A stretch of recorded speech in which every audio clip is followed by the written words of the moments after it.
Oke,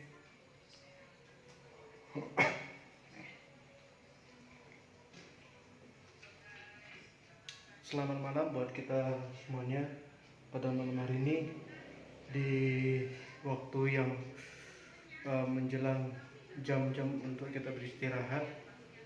Izinkan saya untuk membagikan materi tentang sebuah eh, pengetahuan. Kalau dibilang ini disiplin ilmu, ini bukanlah suatu disiplin ilmu, karena ini kajian tentang hal seperti ini tidak akan ada habisnya untuk dikupas, ya. Tiada henti kita akan membicarakan soal materi tentang filsafat ini, karena dia tidak bisa kita samakan dengan matematika, ilmu eksakta ataupun non eksakta. Jadi saat ini di materi ini khusus kita akan melanjutkan filsafat bagian ketiga 3.1. Angka 3 ini menunjukkan waktu di hari yang ketiga, ya. Sedangkan angka 1 ini menerangkan awal dari hari yang ketiga, awal pembukaan, ya. Jadi kalau ada filsafat saya buat di materi-materi baik di Facebook secara live ataupun di materi yang saya kasih di YouTube, akun YouTube saya. Kalau depan ini saya satu berarti hari pertama, ya. Lain dengan materi di musik, beda sangat beda. Jadi saya buat ini supaya siapa tahu saya nantinya akan melanjutkan lagi materinya, saya sambung lagi. Nah, sekarang kita akan bicara filsafat Prasokrates.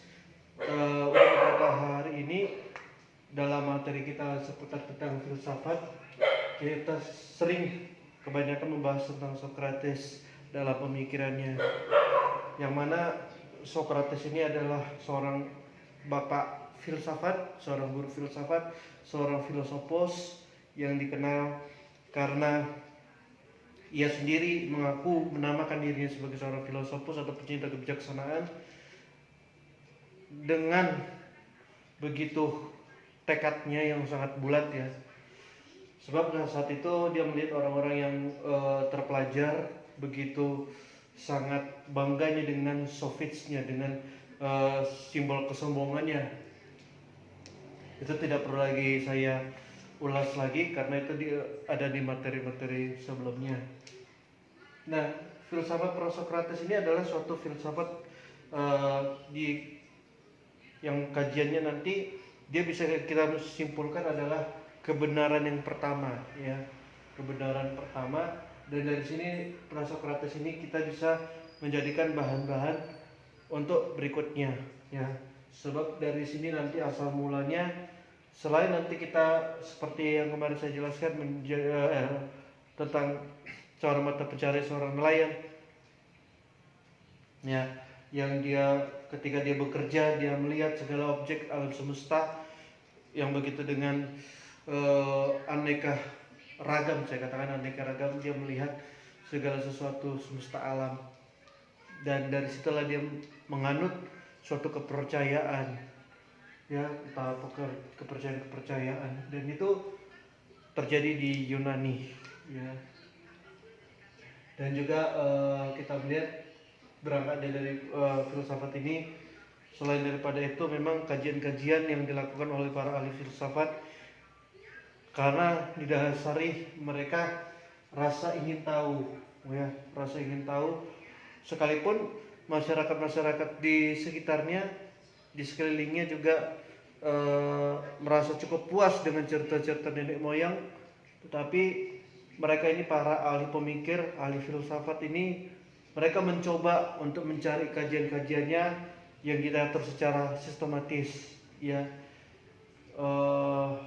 Dan artinya ya mereka tidak cukup puas dengan cerita-cerita nenek moyang ataupun kepercayaan-kepercayaan tertentu. Jadi mereka harus keluar. Apalagi seperti saya katakan kemarin, mereka memiliki suatu budaya berpikir di dalam ranah tidak lagi dalam natural, secara natural, tetapi mereka masuk ke dalam sebuah region, suatu budaya yang penuh dengan budaya yang kultural, ya. Sehingga mereka dengan adanya kultural berpikir demikian, membuat mereka itu mengkaji lebih dalam lagi, ya. Ada kebebasan, tidak seperti negara-negara lain. Ini juga disebabkan karena di Yunani itu sendiri tidak adanya kasta-kasta, tidak adanya kitab-kitab suci atau ajaran-ajaran kitab suci. Pada mulanya tidak ada seperti itu. Maksudnya agama, kepercayaan masuk setelah zaman filsafat-filsafat ini yang akan saya sampaikan ini. Jadi ini adalah sebuah pematangan yang harus kita pikirkan. Kemudian bagaimana filsuf-filsuf terdahulu ini dia juga harus melakukan semacam riset. Artinya dengan mereka punya kegemaran keluar daripada wilayah mereka dari Yunani, dengan mereka adanya percampuran budaya dan mereka masuk ke negara-negara lain, membuat mereka lebih bebas lagi dalam memberikan pendapat-pendapatnya. Dan itu pun pendapat-pendapatnya dapat kita nanti lihat daripada tokoh-tokoh yang akan saya tulis di sini, ya. Jadi langsung saja bahwa filsafat Prasokrates yang dia bersama dengan Anaxagoras, Pythagoras, Heraclitus dan lain-lainnya diawali zaman Prasokrates ini dipokokkan pada inti pokoknya adalah menggunakan akal untuk berpikir, logika. Ya, seperti yang saya katakan, untuk menjawab semuanya itu yang utama adalah menggunakan akal untuk berpikir. Ya, jadi tidak saya katakan mereka tidak mendasarkan segala sesuatu yang berdasarkan irasional. Karena berdirinya filsafat tentu menggunakan akal untuk berpikir. Kemudian dengan mereka niat dalam melakukan atau melaksanakan merantau, ya, karena mereka ini memiliki kegemaran, ya. Justru dengan mereka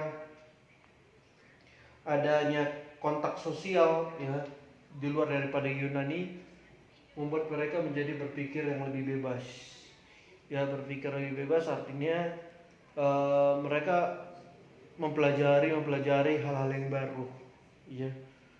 Bukan berpikir bebas seperti orang-orang zaman sekarang, ya, yang berpikir bebas yang kalau zaman sekarang ini kan penuh dengan karena berpikir bebas karena tidak mau dikekang oleh keluarga atau oleh suatu semacam ajaran-ajaran doktrin tertentu gitu kan.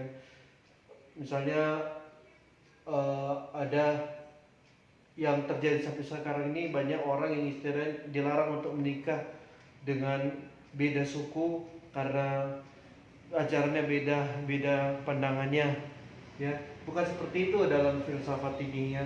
Sangat jauh berbeda, ya. Yang mereka di sini adalah berpikir bebas dalam hal akademisi, ya. Dalam mengkaji segala sesuatu yang nantinya akan menjadi suatu ilmu pengetahuan. Bartolomei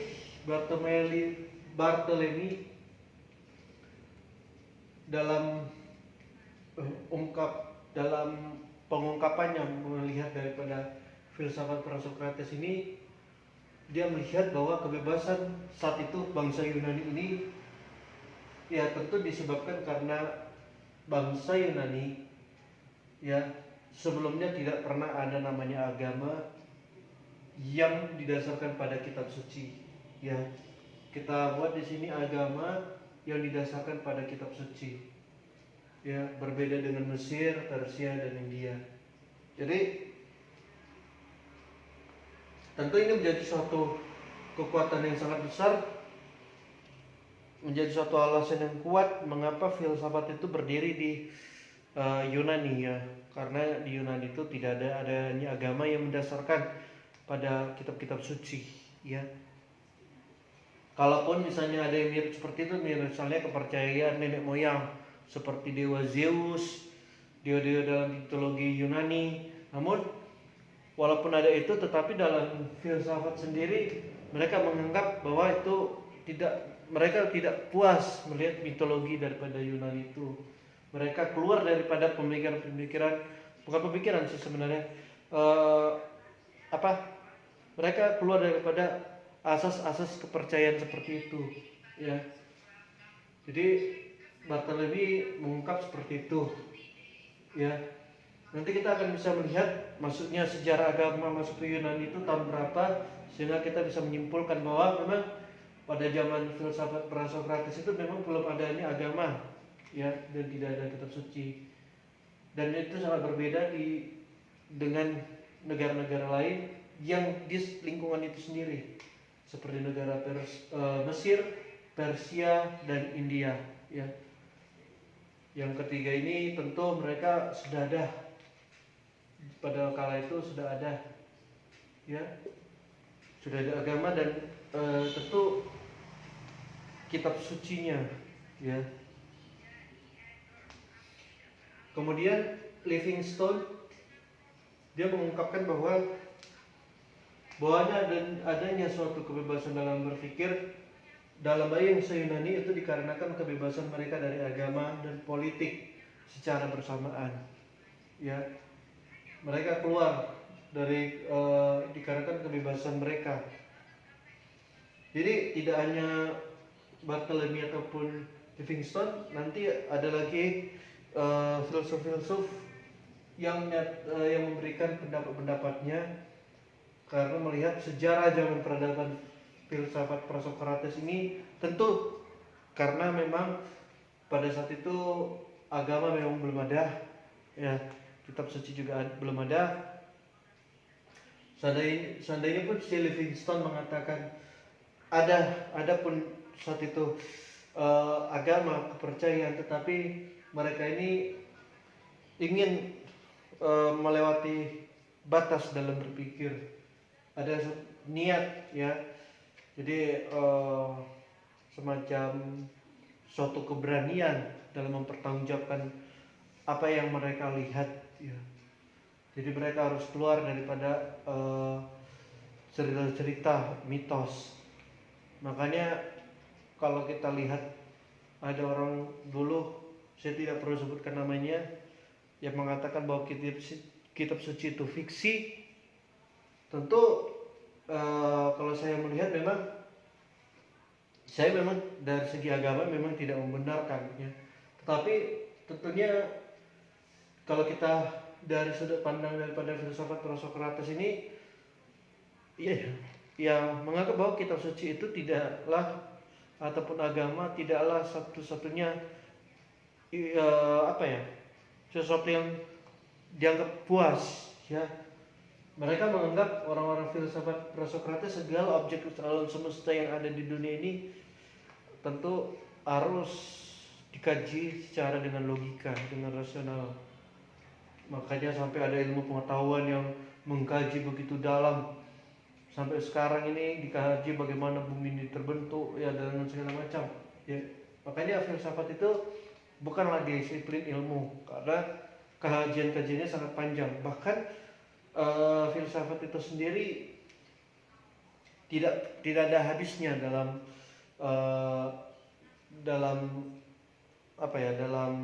berkaji, karena kita terus menerus diajar untuk berpikir, ya. Apalagi di negara-negara yang istilahnya mirip seperti negara Yunani, ya, negara-negara yang komunis, ya. Kita lihat nanti macam filsuf-filsuf dari Cina, ya, walaupun mereka tidak seterkenal, tidak setenar zaman-zaman dari Yunani, namun mengapa ada paham-paham komunis itu, paham-paham Marxisme itu, nantinya kita akan melihat ke sana, ya. Begitu mereka memiliki kebebasan dalam berpikir untuk mengkaji-kaji hal-hal yang bersifat bersifat baik itu bersifat abstrak, ya, hingga mereka harus bekerja terus dalam menelusuri, menjelajahi ya, apa yang mereka lihat. Kemudian lahirnya filsafat Prosokrates ini disebabkan karena kemenangan akal atas dongeng ataupun mitos yang diterima dari agama yang memberitahukan tentang asal muasal segala sesuatu. Prosokrates itu karena dia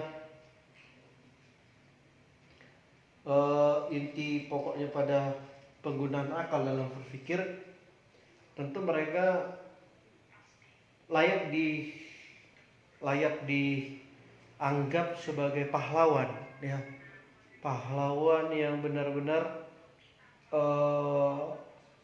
berhasil, ya, karena kemenangannya itu atas prestasi daripada berpikirnya dibuktikan dengan adanya temuan-temuan, adanya pengetahuan ataupun adanya mereka memberikan jawaban, mereka menemukan jawaban itu setelah mereka mendapatkan jawaban-jawaban atas semua yang ada di zaman peradaban itu.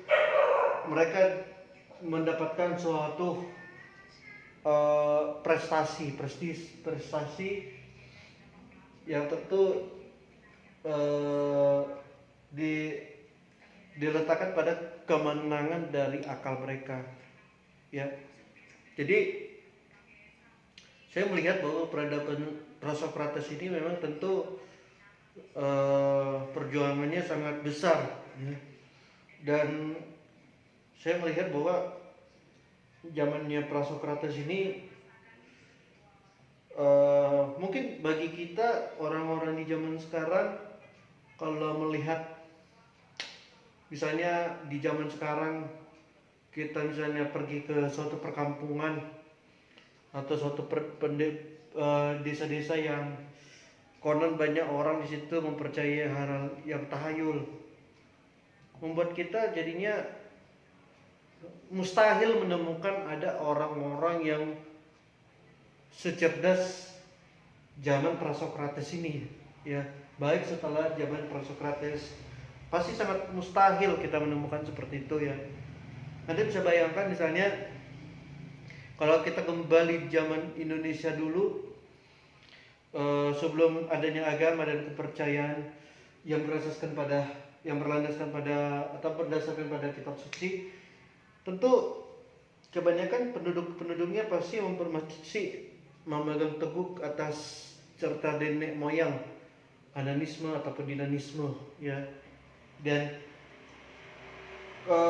tentu sangat sulit bagi kita untuk menemukan orang-orang yang di zaman itu yang bisa sampai berpikir seperti yang di zaman Prosokrates, ya. Yang anehnya adalah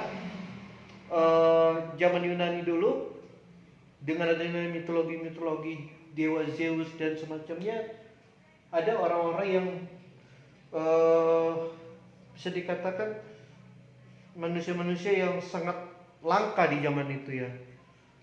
Kalau kita berpikir sekarang ini tidak akan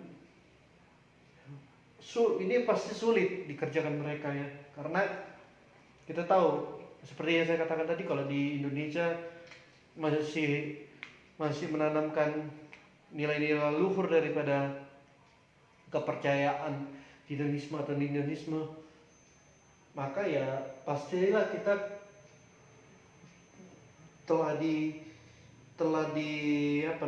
hidup kita pasti telah dibatasi, ya. Telah dibatasi, dan dari sejak kecil dengan dunia yang tertutup, ya, kita bisa bayangkan seandainya itu terjadi di zaman sekarang, orang-orang luar sulit untuk berkomunikasi dengan kita. Kita anggap kita belum terbuka dengan dunia luar. Bayangkan pasti, ya, sulit menemukan orang-orang yang atau misalnya bukan menemukan sih, menciptakan kader-kader yang berkompeten seperti mereka, ya. Sangat sulit. Makanya kalau kita bicara filsafat zaman Yunani ini sangat menarik sekali, sangat menarik.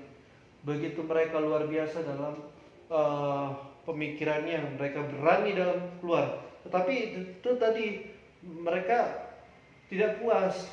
Mungkin kalau bagi kita orang-orang dari garis nenek moyang kita di Indonesia ini, pasti kalau kita seandainya kita tertutup di zaman misalnya di zaman sekarang kita tertutup oleh dunia luar, pasti kita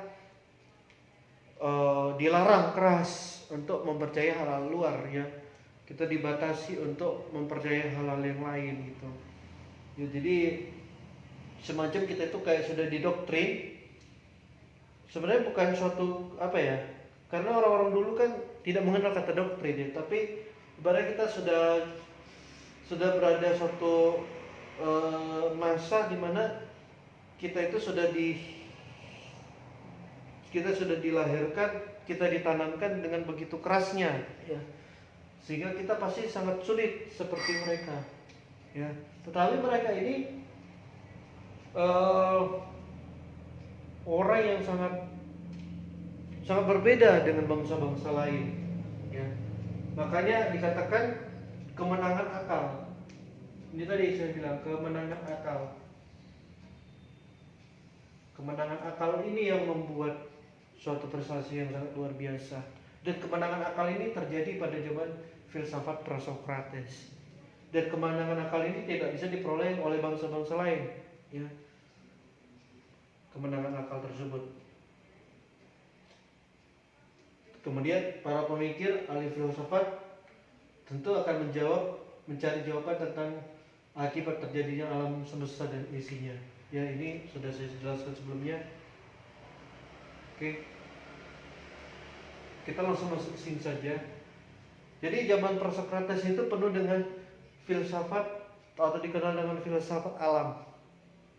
Ya, filsafat alam. Memang kalau kita lihat dari kacamata kita sebagai orang awam, tentu kalau melihat daripada sejarah daripada Prasokrates ini yang dia digariskan kepada filsafat alam, tentu bagi kita orang awam, apa sih hebatnya, ya? Pasti itu, ya, Prasokrates dengan filsafat alam, disebut dengan filsafat alam.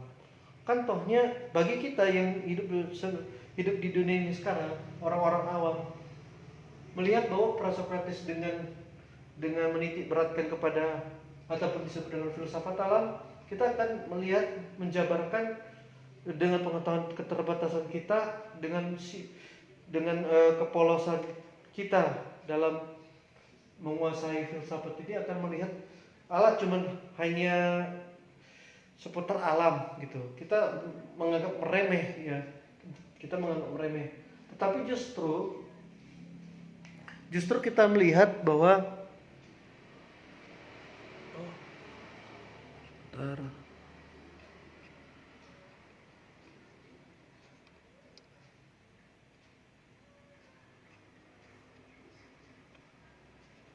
kita justru melihat bahwa sekalipun dia filsafat Prasokrates dengan masih bersifat dengan alam semesta, tetapi perjuangan mereka sangat luar biasa pada waktu itu. Ya, kita lihat adalah kemenangan akalnya. Ya, kemenangan akalnya. Jadi tujuannya untuk filsafat alam ini, kita dalam konteks membahas filsafat Prasokrates ini tentu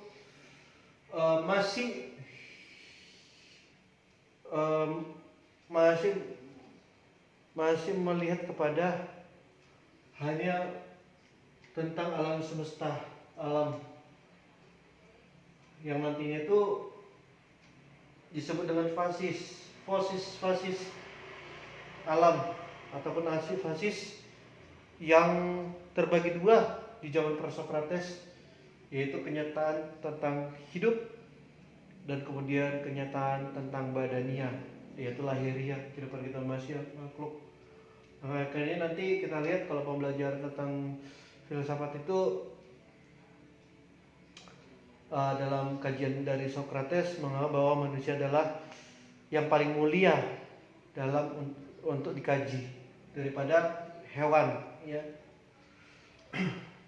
Kemudian dasar-dasar inilah yang menjadi suatu sentral persoalan, ya.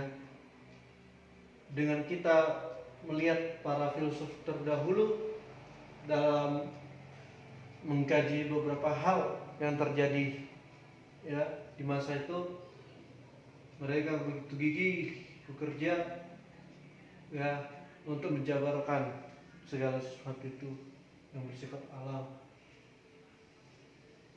Dan itu merupakan sentral persoalan. Yang sentral persoalan ini menjadikan mereka memiliki pemikiran yang sangat maju. Atau kata lain, membuktikan bahwa mereka pada waktu itu sudah berpikir sangat maju, rasional dan radikal. Jadi untuk mendapatkan mendapatkan pemikiran sangat maju, mendapatkan rasional, mendapatkan radikal, tentu dimulai daripada adanya mereka memiliki suatu niat, keberanian, ya, keluar daripada batas-batas tertentu, ya. Batas-batas dalam arti mereka tidak cukup puas, walaupun masyarakat zaman peradaban itu masih berkata cukup puas melihat ataupun mendengar atau menyaksikan cerita nenek moyang. Kalau kita lihat ini, tentu seperti yang saya katakan tadi, sebab pada waktu itu kebanyakan orang menerima kenyataan begitu saja, alam semesta seperti apa yang ditangkap oleh indranya, untuk mempersoalkan lebih jauh, ya, tanpa mempersoalkan lebih jauh. Kebanyakan orang-orang di sana seperti itu karena kenapa? Mereka tidak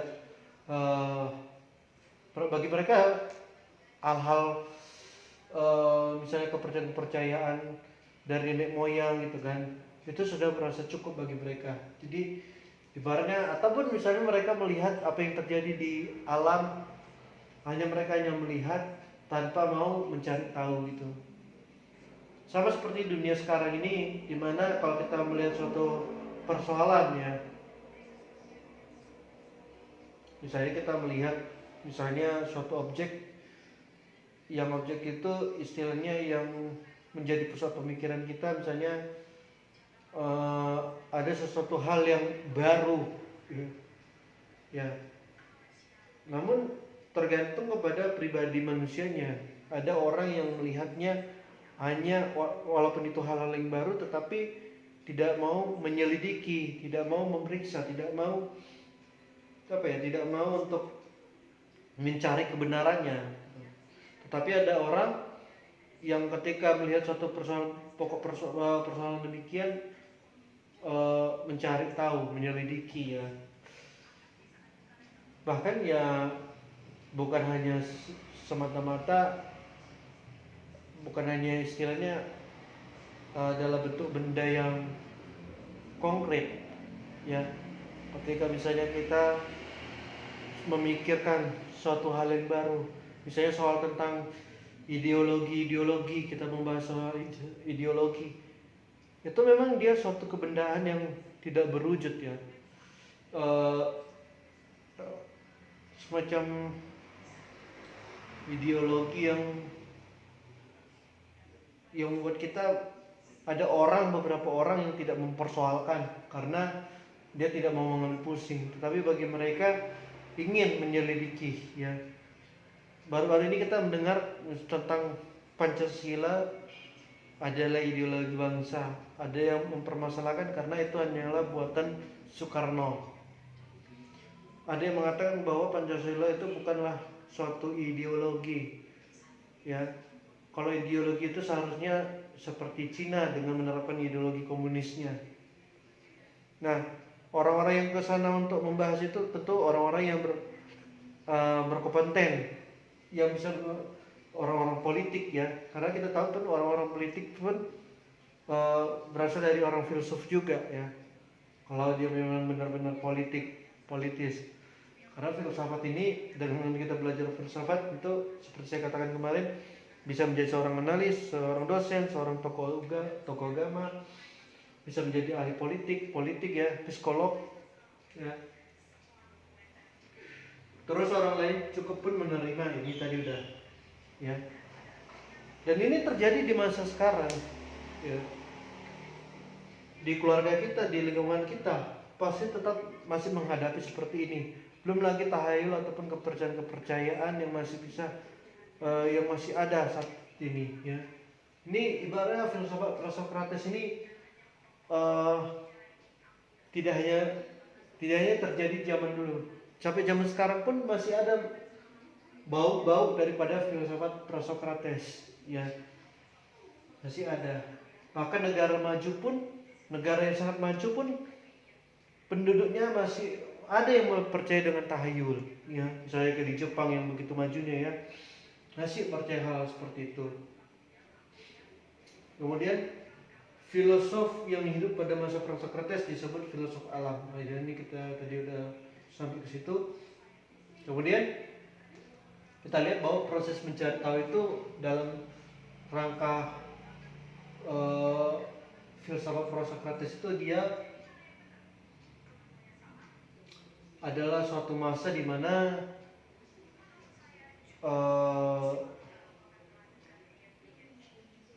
terjadinya suatu hal yang baru. Hal-hal baru ini kita katakan pencerahan ya, pencerahan itu tentu dari proses dari mencari tahu, proses dalam mencari tahu hingga masuk ke dalam kesadaran ya, sehingga disebutlah pencerahan. Ini adalah kayak semacam suatu tahapan-tahapan para filsuf pada waktu itu ya, karena mereka menyelidiki, merencanakan, memeriksa, itu berbicara dalam proses waktu yang sangat panjang ya, proses waktu yang tidak bisa kita bilang ya relatif lah ya, dalam menyelidiki itu. Tentu ketika mereka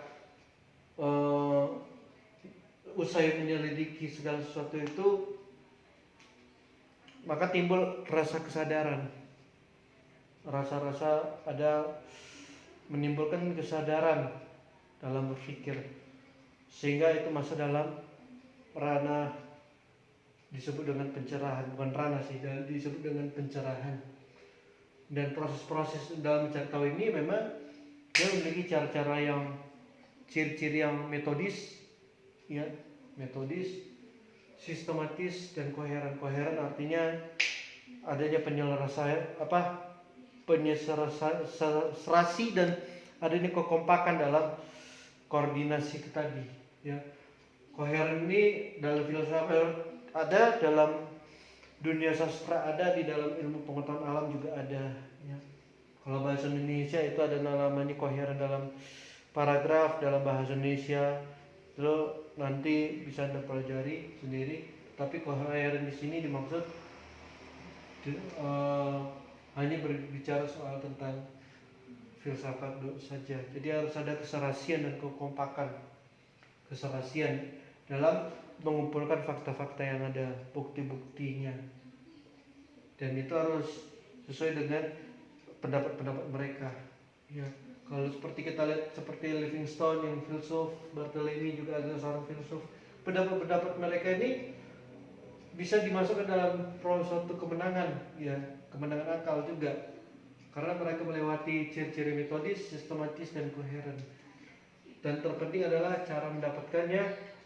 Untuk memperoleh segala sesuatu itu harus dapat dipertanggungjawabkan secara hati nurani, yang kemudian jadi ilmu pengetahuan ya. Makanya saya bilang filsafat itu bukanlah disiplin ilmu ya, karena ini terus menerus kita kaji. Oke? Jadi kita menyimpulkan bahwa filsafat Socrates ini adanya perhatian pada yang diamati, adanya perhatian. Jadi kalau Anda yang menyusun skripsi ataupun tesis, ya, yang Anda kenal misalnya tentang metodologi, terus kemudian tujuan penulisan, kan banyak itu ya bahasa-bahasa karya ilmiah. Jauh sebelum itu mereka sudah membuat semacam itu, ya. Makanya tadi ada ciri-ciri metodis. Ciri-ciri metodis ini sudah ada di zaman filsafat Socrates, ya. Makanya filsafat Socrates ini suatu kebenaran disebut dengan kebenaran, penyebab daripada kebenaran, dan dia disebut juga kebenaran yang pertama. Kebenaran yang pertama. Kebenaran yang pertama.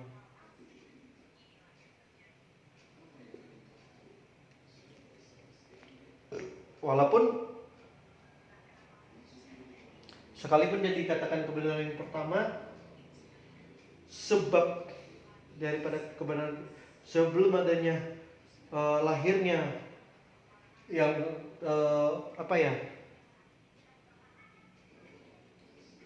sebelum munculnya yang terbaru tentang ungkapan-ungkapan yang terungkap dari segala rahasia yang ada di dunia ini, tentunya berawal dari zaman filsafatnya Socrates. Ya, yang bedanya adalah itu tadi, Socrates ini menganggap bahwa pengetahuan yang benar itu adalah ketepatan dalam dilihat daripada baik dan tepat pengetahuan itu sendiri, ya. Memang Socrates kita akui dengan kemenangan akalnya. Kita lihat Socrates, zamannya Socrates mengungkap bahwa itulah sejarah pertama adanya kebenaran yang pertama, ya. Namun walaupun begitu, mengapa sampai bukan zamannya Socrates yang disebut dengan filosofus, ya. Filosofus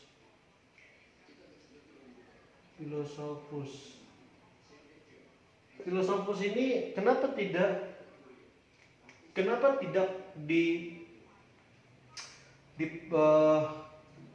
mengapa filosofus ini bukan suatu gelar daripada Socrates?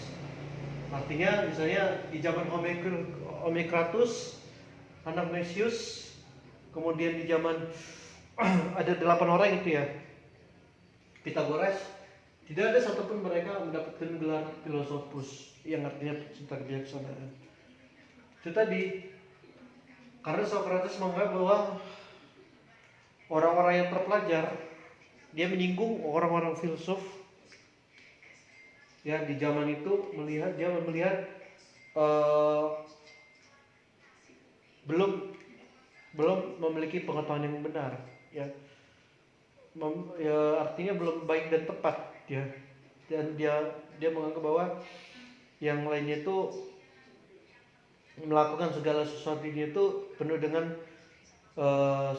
simbol kesombongannya, ya. Makanya itu menjadi latar belakang mengapa Socrates menyebut dirinya hanya satu-satunya adalah seorang filosofus, ya, filosofus. Jadi kita lihat filsafat Socrates, dia hanya bersifat basis dalam filsafat alam.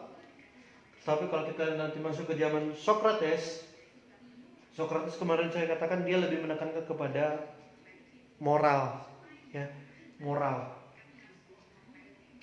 Kalau Democritus zamannya Socrates itu membahas mengenai tentang kedokteran. Pengetahuan kedokteran itu berangkat dari dia. Kemudian Plato dalam hal gagasan ataupun ide. Nanti ada waktunya saya membahas tentang Plato.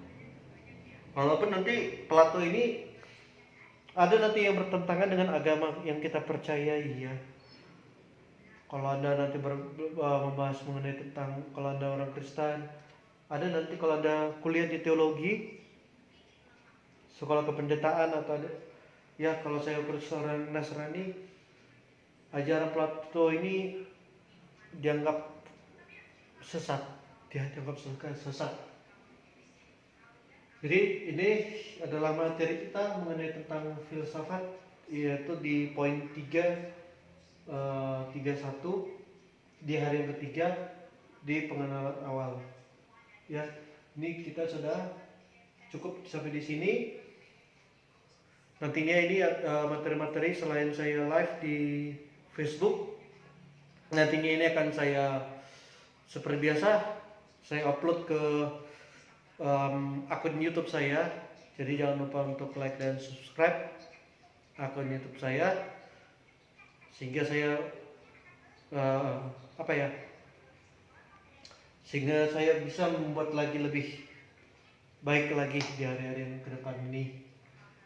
Dan apabila ada yang ingin bertanya, silakan tanyakan di kolom-kolom komentar ataupun baik di Facebook maupun di akun YouTube saya. Sekian dan terima kasih yang dapat saya sampaikan. Selamat malam dan beristirahat. Tuhan Yesus memberkati kita semuanya.